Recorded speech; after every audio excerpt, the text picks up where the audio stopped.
बच्चों, इस लेक्चर में हम देखने वाले हैं पेमेंट ऑफ ग्रेच्युटी एक्ट की कुछ बातें। Sir, payment of gratuity act में मैं आपको एक इसका बेस बताता हूँ। पुराने टाइम पे क्या होता था, एम्प्लॉयर एम्प्लॉय के रिलेशनशिप बड़े मधुर होते थे। मधुर होते थे मतलब आप पुराने एम्प्लॉयज़ को अगर सुनेंगे तो आप देखेंगे सर उसने बोला मैंने यहाँ पे 40 साल काम किया है, 50 साल काम किया है।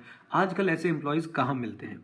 एनीवेज सर, जब एम्प्लॉय रिटायर होता था, हाँ जी, जब एम्प्लॉय क्या होता था, रिटायर, तो सर एम्प्लॉयर खुश होके उस एम्प्लॉय को कुछ इनाम देता था।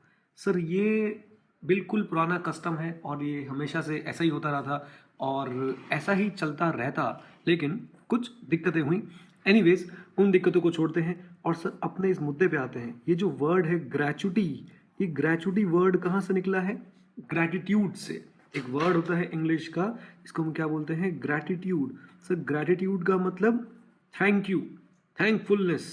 जब कोई किसी को थैंक यू बोलना चाहता है तो वो अपना ग्रैटिट्यूड उसके लिए शो करता है। ऐसे ही एम्प्लॉयर एम्प्लॉय के लिए अपना ग्रैटिट्यूड शो करता था और वो एम्प्लॉय को कोई गिफ्ट देता था, कोई या तो वो कैश दे देता था या फिर कोई और एसेट दे देता था। उसी को हम लोग क्या बोलते थे, ग्रैच्युटी। तो बच्चों जो मोटा मोटा ट्रेडिशन था वो कुछ ऐसा था कि हर एम्प्लॉयर अपने एम्प्लॉय को, जब भी वो एम्प्लॉय अपनी जॉब को लीव करेगा यानी छोड़ देगा, at the time of leaving of employment. अब वो सर लीव कर कैसे कैसे सकता है, 4-5 कारण हो सकते हैं, देखते हैं। बट जब भी वो छोड़ेगा तो एम्प्लॉयर उसे एक क्या दे रहा था, गिफ्ट। हमने इसी गिफ्ट का नाम क्या रख दिया, ग्रेच्युटी। अब सर कैसे कैसे किन हालतों में सर एम्प्लॉय अपनी जॉब छोड़ सकता है, या तो सर उसकी डेथ हो गई तो उसके घर वालों को गिफ्ट दे देंगे सर, या फिर वो एम्प्लॉय परमानेंट डिसेबल हो गया, हाँ जी, परमानेंट डिसेबल हो गया, या फिर सर उस एम्प्लॉय की सुपर एनुएशन की एज आ गई। अब इस सुपर एनुएशन क्या बला है सर, जब भी कहीं भी कोई व्यक्ति जॉब करता है तो एक एज फिक्स होती है कि सर इस एज के बाद आप इस कंपनी में जॉब आगे नहीं कर सकते, कॉन्ट्रैक्ट में लिखा होता है। सर उसी एज पे जब हम पहुंच जाते हैं तो उसे बोलते हैं हम सुपर एनुएशन, या फिर उसने अपना प्री मेच्योर रिटायरमेंट ले लिया। ये 4 तरीके हो सकते हैं एक एम्प्लॉय के कि वो एक कंपनी को, एक एम्प्लॉयर को लीव करे। अब सर इस लीव करने पे एम्प्लॉयर एम्प्लॉय को जो गिफ्ट देता है उसी को हम बोलते हैं क्या, ग्रेच्युटी। बात पे बच्चों ध्यान दें कि इन वाले दोनों केसेस में एम्प्लॉय की जो अपनी मर्जी है वो नहीं होती। Employee is not leaving the job because of his own will. लेकिन हाँ, यहाँ पे सुपर एनुएशन में कॉन्ट्रैक्ट पूरा हो गया और रिटायरमेंट में तो कंप्लीटली ओन विल है, जिसके कारण उसने जॉब छोड़ी है। अब बच्चों ये जो गिफ्ट है जिसे हम ग्रेच्युटी बुला रहे हैं, सर ये ग्रेच्युटी मिलने की भी कुछ कंडीशंस हैं और जिसमें से एक सबसे मेजर कंडीशन ये है कि एम्प्लॉय ने कम से कम एटलीस्ट 5 साल, हाँ जी, 5 साल के लिए काम किया हो एक ही एम्प्लॉयर के पास, तभी सर वो कंडीशन, उसकी पहली कंडीशन सेटिस्फाई मानी जाएगी ग्रेच्युटी मिलने की, और तभी ये एम्प्लॉय एंटाइटल्ड होगा ग्रेच्युटी लेने के लिए। और इसको हम बोलेंगे कैसे, 5 continuous years of service.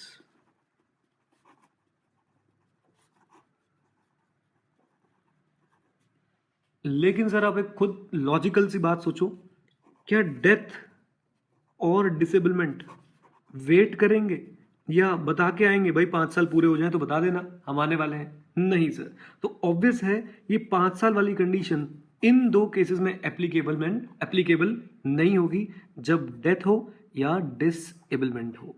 Right बच्चों, ग्रेच्युटी की 2-3 इंपॉर्टेंट बातें जो अपने याद रखनी है, जिसमें से एक सबसे इंपॉर्टेंट बात यह है, who will receive the gratuity, who will receive the gratuity. Sir ये कुछ चीज़ों पे डिपेंड करता है, जैसे कि पहला केस हम ले लेते हैं, एम्प्लॉय अभी जिंदा है। हिंदी लिख दूं तो कोई प्रॉब्लम नहीं होनी चाहिए आप लोगों को। एम्प्लॉय अभी जिंदा है, या फिर ये एम्प्लॉय स्वर्ग सिधार चुका है।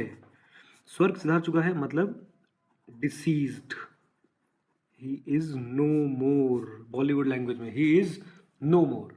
तो सर किसको ग्रेच्युटी मिलेगी, ये इस मुद्दे पे डिपेंड करता है कि एम्प्लॉय अभी जिंदा है या उसकी डेथ हो चुकी है। बहुत सिंपल है, अगर सर एम्प्लॉय जिंदा है तो भाई ग्रेचुटी किसको दे दोगे? एम्प्लॉय को खुद ही ग्रेचुटी रिसीव करनी पड़ेगी, एम्प्लॉय खुद ही ग्रेचुटी रिसीव कर लेगा। अगर एम्प्लॉय की डेथ हो चुकी है तो हमें चेक करना पड़ेगा कि भाई साहब ने कोई नॉमिनी रखा था या नहीं रखा था। तो नॉमिनी यस और नॉमिनी नो। तो अगर नॉमिनी है तो सर हम सीधा सीधा ग्रेचुटी की पेमेंट किसको कर देंगे? नॉमिनी भाई साहब को कर देंगे। अगर नॉमिनी नहीं है, if nominee is not there, तो सर हम किसको पेमेंट करने वाले हैं? लीगल हेयर को। सर लीगल हेयर को इस केस में हम पेमेंट कर देंगे ग्रेचुटी की। As simple as that. अब बच्चों एक बात आपने और ध्यान रखनी है कि सर नॉमिनी या लीगल हेयर सर या तो मेजर होगा या वो होगा माइनर। देखो सर, अगर मेजर होगा तो कोई दिक्कत ही नहीं है सर, ग्रेचुटी इसको पे हो जाएगी, चाहे नॉमिनी हो चाहे लीगल हो। लेकिन माइनर होगा तो सर माइनर को कहा जाता है कि ये तो बेचारा अभी पैसों का ध्यान रख ही नहीं सकता, इसलिए उसको पेमेंट नहीं की जाएगी। और उसके बदले सर कंट्रोलिंग अथॉरिटी, ये वर्ड मैंने पहली बार यूज किया है ग्रेचुटी एक्ट में, अभी इसके ऊपर चर्चा करेंगे। कंट्रोलिंग अथॉरिटी उसका एक फिक्स डिपॉजिट बनवा देगी किसी ना किसी बैंक के साथ, और जनरली ऐसे बैंक जो से हम शेड्यूल बैंक बोलते हैं उनके साथ सर ऐसा ये कंट्रोलिंग अथॉरिटी जो है इसकी एफडी बनवा देगी। सर जनरली ऐसे सारे काम हमारे देश में जितने भी होते हैं सरकारी वाले, वो होते हैं स्टेट बैंक ऑफ इंडिया के साथ। तो मोटी मोटी बात, कंट्रोलिंग अथॉरिटी एफडी बनवा देगी किसी ना किसी बैंक में, जो माइनर को मेजर होने के बाद मिल जाएगी। लेकिन अगर मेजर ही है तो अभी की अभी पेमेंट कर देंगे। अब बच्चों एक और इम्पॉर्टेंट बात आपने देखनी है कि सर ग्रेचुटी नॉमिनी को मिलेगी, ठीक है जी, बात समझ आती है, या फिर एम्प्लॉय को मिलेगी। बेटा नॉमिनी 99 क्या लगभग 100% केसेस में कोई ना कोई क्या होगा? फैमिली मेंबर होगा। पक्की बात है सर, फैमिली मेंबर होगा। अब ये फैमिली मेंबर कौन कौन हो सकता है, ये भी डिफाइंड है ग्रेचुटी एक्ट में कि फैमिली का मतलब क्या है। तो कुछ इन्होंने ऐसे डिफाइन किया है कि एम्प्लॉय या तो मेल होगा या तो फीमेल होंगी। अब अगर मेल है तो उसकी फैमिली में कौन कौन आएगा? सबसे पहले ऑब्वियसली ही himself, right, then his wife. यहां पे स्पाउस वर्ड यूज मत करना, आपको इनकम टैक्स की आदत पड़ी होती है पढ़ पढ़ के। His children, whether married unmarried कैसे भी हो, और डिपेंडेंट पेरेंट्स और dependent parents of his wife, dependent parent of his wife, right. अच्छा, and the widow and the children of his deceased son. एक बात और भी ध्यान रखनी है, विडो और children of his deceased son, of his deceased sun.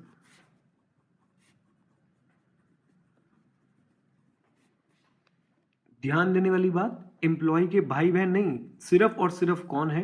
Dependent parents, right. तो उसके ब्रदर और सिस्टर को हम फैमिली का पार्ट इस पर्टिकुलर एक्ट के लिए नहीं मान रहे। बच्चों इस केस को बहुत ध्यान से समझे, समझ लेते एक एम्प्लॉय था, मेल एम्प्लॉय था, मेल एम्प्लॉय का एक बेटा है और बेटे की हमने शादी करा दी। बेटे की शादी कराई तो बेटे की वाइफ आ गई, और बेटे की शादी हुई तो बेटे के संतान, बेटे के बच्चे भी हुए, और बेटे के यहाँ पे हम लिख देते हैं 1 चाइल्ड, राइट। तो अब ये जो मेल एम्प्लॉय हैं ये इनकी वाइफ के कौन हो गए? ससुर जी, और इस चाइल्ड के क्या हो गए? दादाजी। तो हमने इनको दादाजी बना दिया। बेटे की डेथ हो गई, ओ सैड मोमेंट, बेटे की क्या हो गई बेटा? डेथ। तो अब ये जो विडो और चिल्ड्रन ऑफ डिसीज्ड सन, ये भी इस मेल एम्प्लॉय की फैमिली का पार्ट रहेंगे for the purpose of gratuity. यहाँ पे एक बात बच्चों आपने और ध्यान देनी है कि अगर इस मेल ने किसी चाइल्ड को अडॉप्ट कर रखा था, हाँ, और चाइल्ड अडॉप्ट करना सर आपको देखना पड़ता है कि जो भी मेल है, सपोज हिंदू मेल है तो हिंदू लॉ के हिसाब से वो अलाउड था, नॉट अलाउड था। तो अगर personal law of employee permits adoption of a child, तो कोई भी चाइल्ड जो लॉफुली अडॉप्ट कर रखा है वो भी फैमिली का पार्ट माना जाएगा, राइट। अच्छा, अब एक एग्जांपल देखो, ये है मिस्टर एम, मेल एम्प्लॉय, इनका एक चाइल्ड है, और सर वो चाइल्ड इन्होंने किसी और को गोद दे दिया एक्स को, यानी एक्स ने एम के चाइल्ड को अडॉप्ट कर लिया। तो for the purpose of family of M, this child shall be excluded, मेरे साथ, this child shall be excluded from the family of mister M and it will be included in the family of mister X. तो एक छोटी सी बात थी जो family की definition को जानने के लिए बहुत ज्यादा जरूरी थी। अच्छा जी, अब आप पूछोगे सर फीमेल के लिए सर यहाँ पे क्या फैमिली का मतलब है? जो जो मेल के लिए था सेम बातें फीमेल के लिए है, बस हिज की जगह हर वर्ड यूज कर दिया।